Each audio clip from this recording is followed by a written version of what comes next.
Today we're going to take a look at the original Mortal Kombat movie, Bloodsport, starring Jean-Claude Van Damme. You know, I am a bit ashamed to say this, but as a movie buff and a lover of action movies and martial arts movies, I have never actually sat down and watched Bloodsport from beginning to end. Growing up as a kid, I knew about it, I was aware of it, and I saw bits and pieces as a child.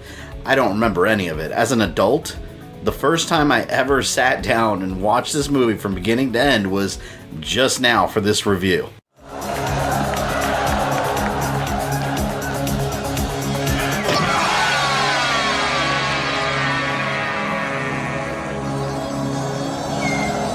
I don't regret it. If you've been on this channel even just for a little while, you know my deep love for Mortal Kombat, and without Bloodsport, we might have never gotten Mortal Kombat. I just recently did a really detailed breakdown on Johnny Cage that you can watch by clicking right up here in the corner, and I broke down in detail all the connections between Mortal Kombat, Jean-Claude Van Damme, and Bloodsport. I mean, look at the poster for Bloodsport compared to the arcade cabinet art for the original Mortal Kombat. The influence couldn't be any clearer. So making that video really gave me the itch to go ahead and buy this movie and check it out finally. It's interesting to go back in time and see Van Damme in 1987, because at the time, he wasn't even a major movie star yet. That was a breakthrough role. That's the role that sent him into stardom. It came out in 88. In 87, just the year before, he had a role in The Predator, as the Predator itself in its early stages. Yes, this is real. This is what the Predator looked like before we got the awesome Jamaican alien design. Let's go ahead and zoom in on his face here in that photo too. Look how upset he looks. He looks like Jeffrey Dahmer. You could just tell how unhappy he was in this role. So I'm sure he was excited to have a starring role in a movie where he can really show off his martial arts skills, and most definitely he does. After Bloodsport, this dude was in a movie pretty much every year, and he's still going. The story in Bloodsport is paper thin, but I mean, let's be real here. I was never expecting a fleshed out 3-hour dramatic opera. It's an hour-and-a-half long movie showcasing some men kicking other men's asses.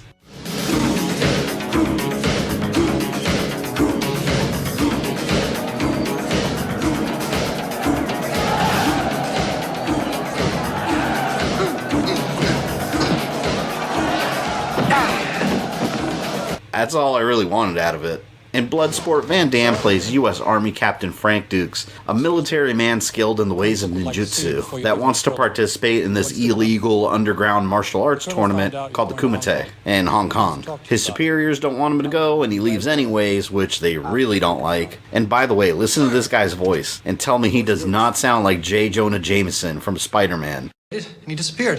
What do you mean he disappeared? 1 minute he was there, next he wasn't. Jesus Christ! If anything happens to Dukes in Hong Kong, get Helmer and Rollins on this right away. And I don't want to see your face again until Dukes is beside it. Understand? After he leaves and goes to Hong Kong to participate in the tournament, the military sends 2 officers after him to bring him back, one of them being Forrest Whitaker, young and baby-faced in his early days. They chase him throughout the whole movie, and they constantly fail in cartoony ways and threaten him with tasers. Tasers that he just Captain America shields away. Excuse me. You want to shit box? You just stay put, okay? Stay put.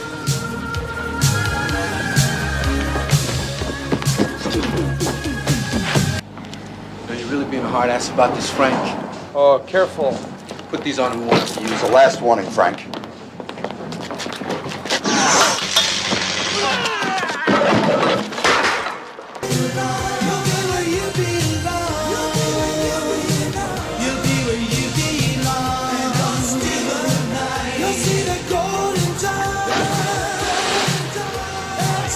I feel like these guys were meant to be the comic relief in an otherwise fairly serious movie. It's hard to take them seriously as officers that need to bring in a military soldier. In fact, the whole military aspect of the movie felt really out of place. Watching it, I just kept asking myself, why are they doing the whole military thing?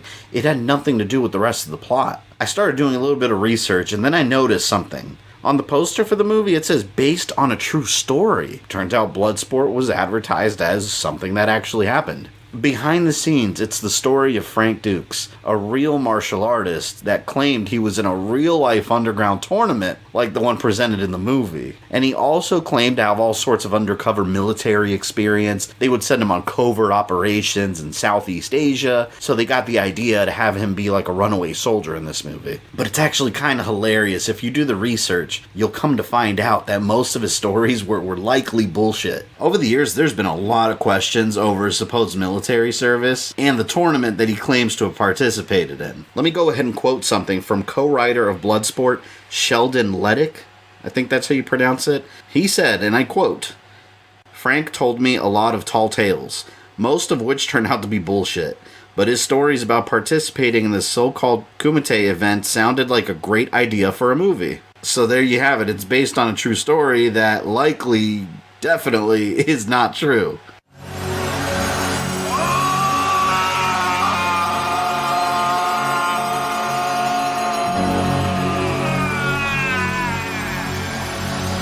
He also had a friend that used to vouch for him that claimed he was at the tournament, so he knew it was true. Well, a few years later, they had a falling out, and he came out and admitted that he was told to say that. It was all fabricated.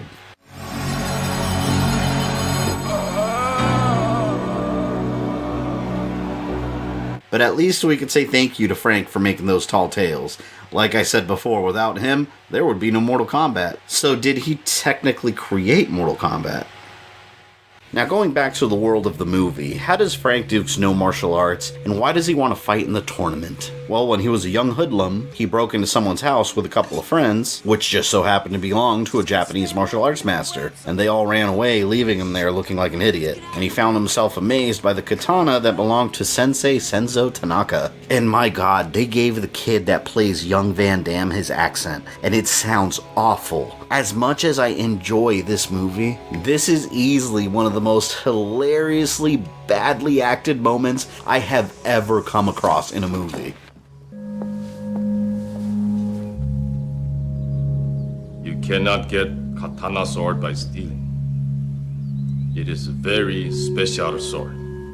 You must earn it. I wasn't going to steal it.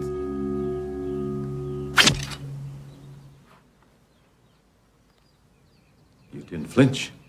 You have fighting spirit. You're not gonna call the cops? Not if we make a deal. What kind of a deal?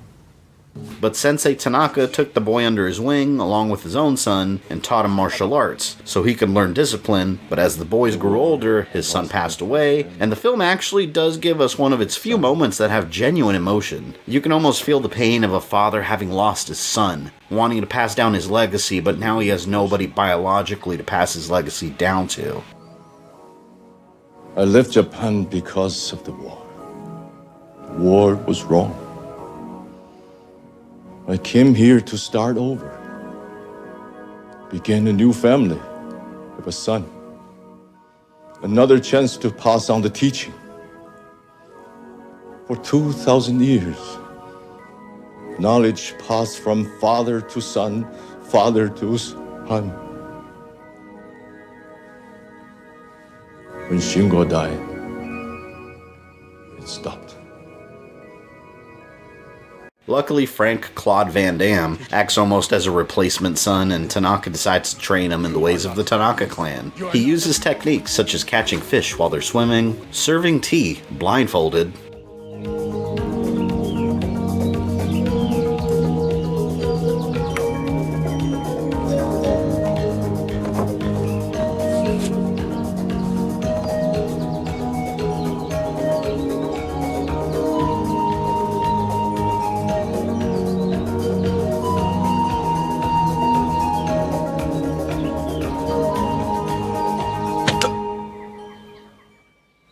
getting his ass kicked repeatedly,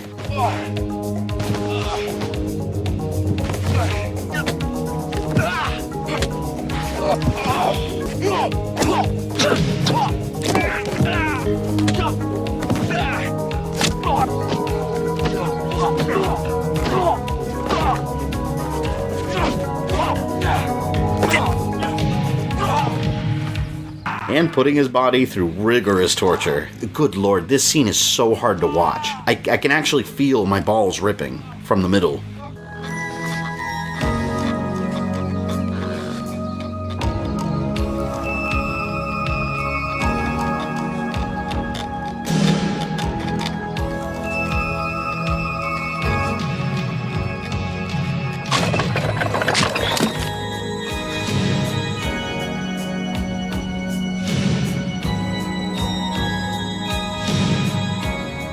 But after getting his training in, years later, he decides to leave to Hong Kong and fight in the Kumite to honor his sensei and his family name. And the tournament happens to be hosted by the Black Dragon Fighting Society. Another similarity, by the way, that it shares with Mortal Kombat, since Mortal Kombat has the Black Dragon criminal gang that Kano belongs to. And this movie actually has some historical value to it too, since the tournament takes place in a part of Hong Kong called the Kowloon Walled City. It was demolished in 1993, and Bloodsport's one of the few films that exist with footage recorded inside. So if you go there now, the city's not even there anymore. It's now a big park in the city. It's actually really interesting, and there's even an arcade that's modeled after it too to make it look like it's in the slums of that city. In the movie, it's represented as an extremely crowded area that has a grimy, dark underbelly where the Kumite is being held in secret.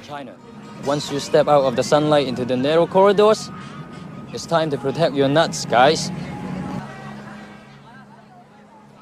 Okay, USA.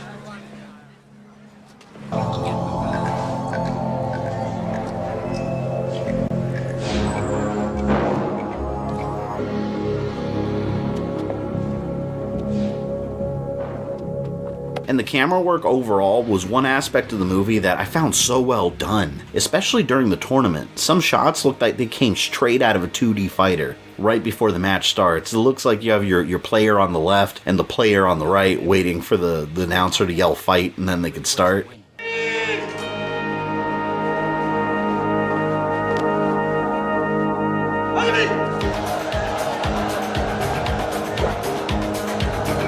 And there's even taunts before the fight, just like in many modern fighting games.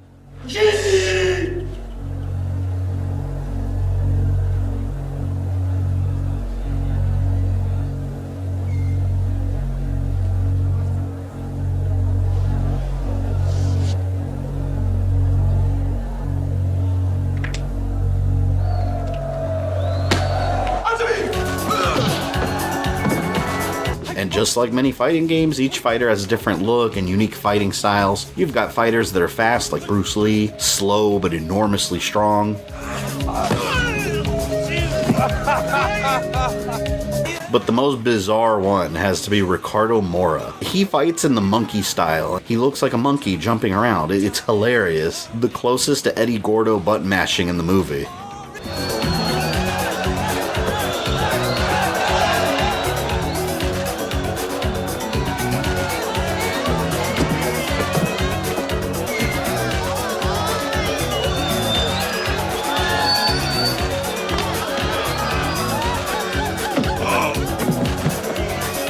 Once the Kumite starts, it's montage after montage of different fighters battling it out, set to 80s music. It's awesome. And I thought two fights in particular were among the best ones, besides the final battle. When Frank fights Paco, they just take turns kicking each other and trading blows. One of the best fights in the movie.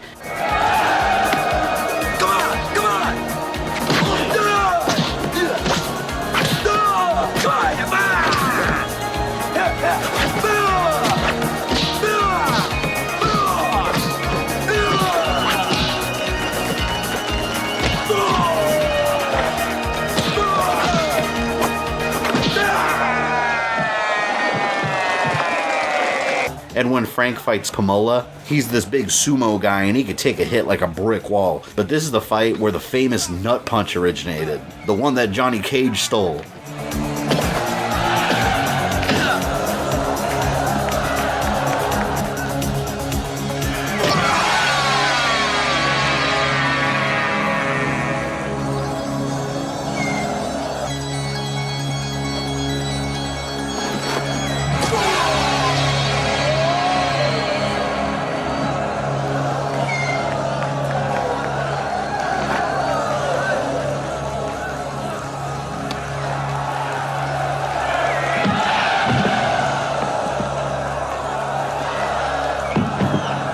But the absolute most intimidating fighter has to be Chong Li. No, not Chun Li. To avoid any confusion, let's go ahead and call him Giga Liu Kang. You are next.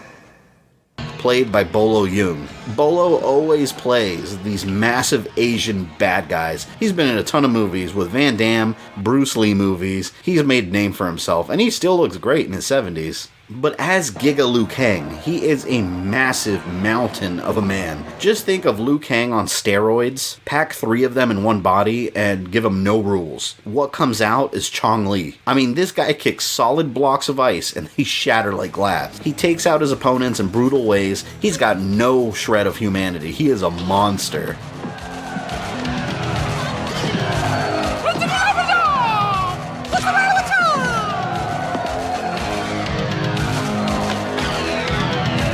Finish him. Brutality.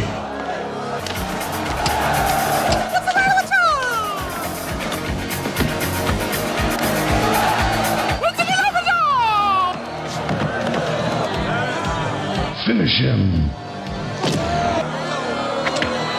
Fatality. He needlessly kills his opponent just to show off how strong he is. And it gets to the point where even the people hosting the tournament, they just have no respect for him. He's basically this movie's Ivan Drago, the final boss. While he might be the most awesome fighter, the most confusing one to me is Ray Jackson, the friend that Frank makes in his time in Hong Kong. You really going to Hong Kong? I love anything with full contact. Need a few more scars on my face. I heard you can get killed at that kumite. Only if you fuck up. I have no idea why he's in the tournament. As far as I can tell, he's far from a martial artist. He comes off as your typical American beer-guzzling biker stereotype.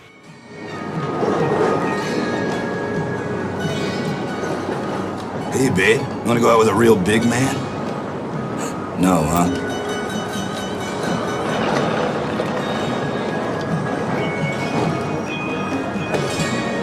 Too handsome for you, huh, honey? And he doesn't fight particularly well either. He's just kind of a brawler that throws people around and hopes to hit someone in the head. Come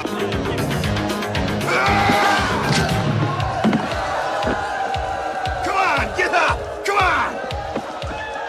I wanna kill you, man! Yeah, you, man!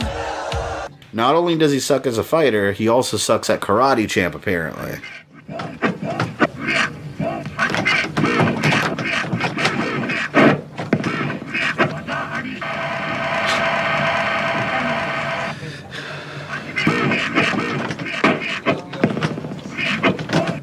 You want to see some real fighting, you can see me fight at the Kumite. I'm here too for the kumite. Aren't you a little young for full contact? Aren't you a little old for video games?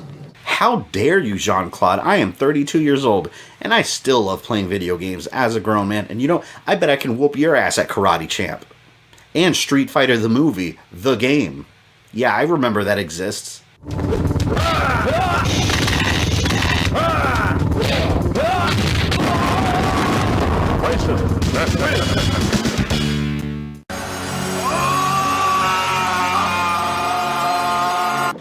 Oh yeah, I almost forgot to mention the most uninteresting character in this whole thing. There's Janice. She's a news reporter that wants to know more about the Kumite, and she's clearly just there to serve as the required love interest. The person he could look at in the audience when he's struggling. And they spend a night together. Really just an excuse for the movie to display a full-blown Van Damme man-butt on the screen before putting his underwear on, which I will not be showing. She's just kind of there to cheer him on in the audience and act shocked when someone gets hurt. She serves no other purpose. Kind of like a diet version of Adrian from Rocky, which, mind you, Adrian's miles better, and she's an essential character to that series, which is why I added the word diet in front of it.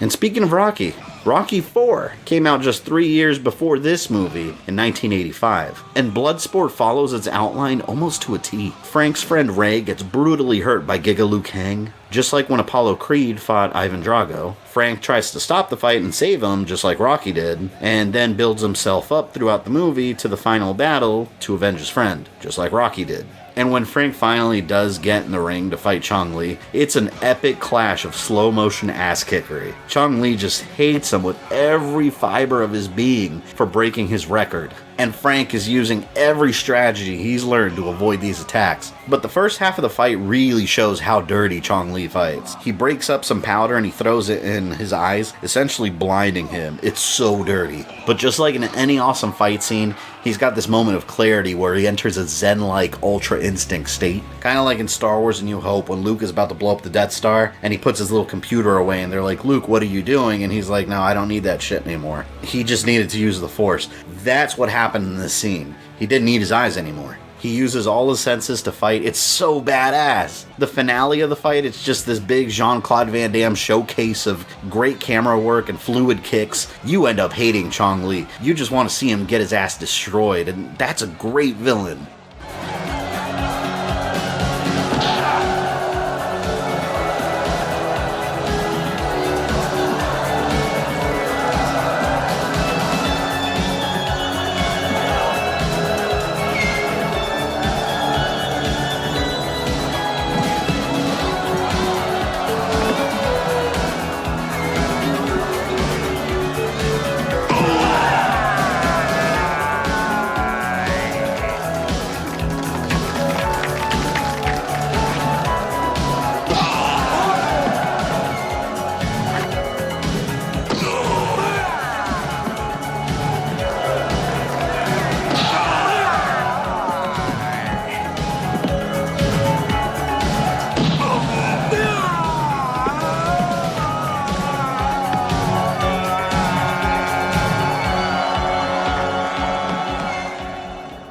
Bloodsport is really a product of its time. While you're watching that movie, you're essentially watching the birth of one of the biggest action stars of the era. It's light on story, but it more than makes up to it with really cool fights. It's filled with awesome out-of-place 80s music, training montages with more unnecessary 80s music. It's right up my alley.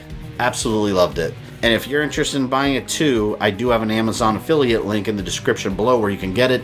Helps out the channel, and it's pretty cheap. I didn't find the movie separately on Blu-ray. It looks like it's a double feature that comes with Time Cop on the same disc. So, 2 Van Damme movies in one. But that's all I have for you today. I will catch you guys later. If you enjoyed this video, don't forget to smash that like button with all of your strength. Make sure you subscribe and click the bell so you don't miss any new content. You can follow me on social media or go into my community tab for updates. And for as little as $1 a month, you can support the channel directly on Patreon. This is Fabian, I love you guys, and I'll see you next time.